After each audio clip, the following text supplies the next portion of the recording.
Hello friends, welcome back to my channel. இன்றைக்கி நம்ம ரொம்ப ஹெல்த்தியான பிரண்டை துவையல் செய்ய போகிறோம். வீடியோவை ஸ்கிப் பண்ணாமல் பாருங்கள்.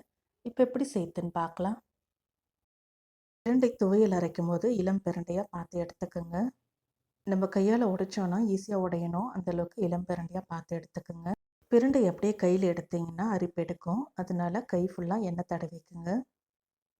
பிரண்டையோட சைட்லெல்லாம் ஷார்ப்பான எட்ஜஸ் இருக்கும், அதனால பிரண்டையை சுத்தம் பண்ணும்போது பார்த்து சுத்தம் பண்ணணும், இல்லைன்னா கையை கிழிச்சிடும். முதல்ல பிரண்டையில் இருக்கக்கூடிய இலை கொடியெல்லாம் எடுத்துடலாம். இந்த மாதிரி பகுதியை மட்டும்தான் நம்ம யூஸ் பண்ணணும், அதனால இந்த இலையெல்லாம் தனியாக எடுத்துருங்க. பிரண்டையோட சைடில் இருக்க ஷார்ப்பான எட்ஜஸ்லாம் ஒரு வெஜிடபிள் பீலர் வச்சு பீல் பண்ணி எடுத்துக்கலாம். ரொம்ப சீவணுன்ற அவசியம் இல்லை, ஷார்ப்பான எட்ஜஸை மட்டும் சீவிக்கிட்டால் போதும். பிரண்டையோட சைடில் நார் மாதிரி இருக்கும், அந்த நாரெல்லாம் கூட எடுத்துடலாம். இப்போ பிரண்டையில் இருக்க நார், அந்த கூரான எட்ஜஸ் எல்லாம் சீவி எடுத்தாச்சு. இப்போ சுத்தம் பண்ணி வச்சுருக்க பிரண்டையை குட்டி குட்டியாக கட் பண்ணி வாஷ் பண்ணி எடுத்து வச்சுக்கலாம். இந்த மாதிரி சின்ன சின்ன பீசஸாக கட் பண்ணி எடுத்துக்கோங்க. ஸ்டவ்வில் ஒரு கடாய் வச்சு சூடு பண்ணிக்கலாம். கடாய் நல்லா சூடானதும் 1/4 கப் கடலைப்பருப்பு, 1/4 கப் உளுத்தம்பருப்பு, 5 வரமிளகாய் சேர்த்துக்கலாம். இந்த மிளகாய் நல்லா காரமாக இருக்கிறதுனால நான் 5 மட்டும் சேர்த்துருக்கேன். உங்களுக்கு காரம் எவ்வளவு தேவையோ அதுக்கேற்ற மாதிரி நீங்கள் காஞ்ச மிளகாய் சேர்த்துக்கலாம். பருப்பெல்லாம் நல்லா சிவக்கிற அளவுக்கு 3லேருந்து 4 நிமிஷத்துக்கு நல்லா ட்ரை ரோஸ்ட் பண்ணிக்கலாம். பருப்பெல்லாம் இந்த அளவுக்கு செவந்ததும் இது ஒரு பிளேட்டில் கொட்டி ஆற வச்சுக்கலாம். இப்போ அதே கடாயில் 2 டேபிள் ஸ்பூன் எண்ணெய் சேர்த்துக்கலாம். இப்போ நம்ம சுத்தம் பண்ணி வச்சுருக்க பிரண்டையை சேர்த்துக்கலாம். நான் ஃப்ளேவருக்காக 2 கொத்து கருவேப்பிலையும் சேர்த்துருக்கேன். இப்போ இந்த பிரண்டை கூட 4 பல்லு பூண்டு, கொஞ்சம் புளி சேர்த்து எல்லாத்தையும் நல்லா வதக்கி விட்டுடலாம்.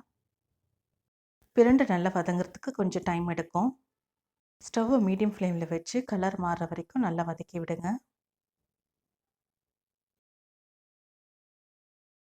பிரண்டையோட கலர் இந்த அளவுக்கு சேஞ்ச் ஆனதுக்கப்புறமா ஸ்டவ் ஆஃப் பண்ணிடுங்க.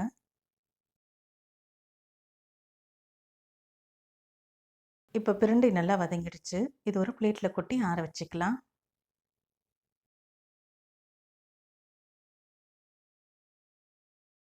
இப்போ நம்ம வதக்கி வச்சுருக்க பருப்பு, காஞ்ச மிளகாய், பிரண்டை எல்லாமே நல்லா ஆறிடுச்சு.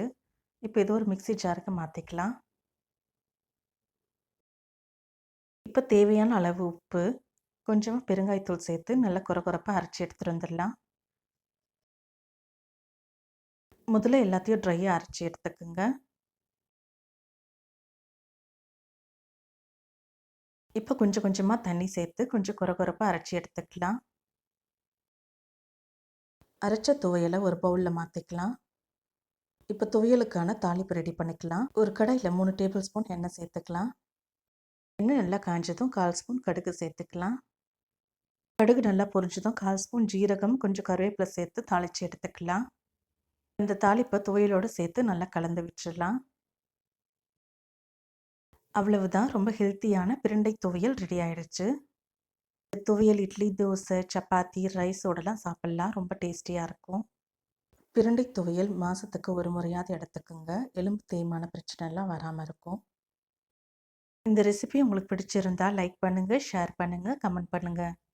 என்னோட சேனலில் முதல் முறையாக நீங்கள் பார்க்குறீங்கன்னா மறக்காமல் சப்ஸ்கிரைப் பண்ணுங்கள், பக்கத்தில் இருக்க பெல் ஐக்கானை கிளிக் பண்ணுங்கள். அப்போ தான் நான் போடுற புது வீடியோவோட நோட்டிஃபிகேஷன்ஸ் உங்களுக்கு வரும். தேங்க்ஸ் ஃபார் வாட்சிங்.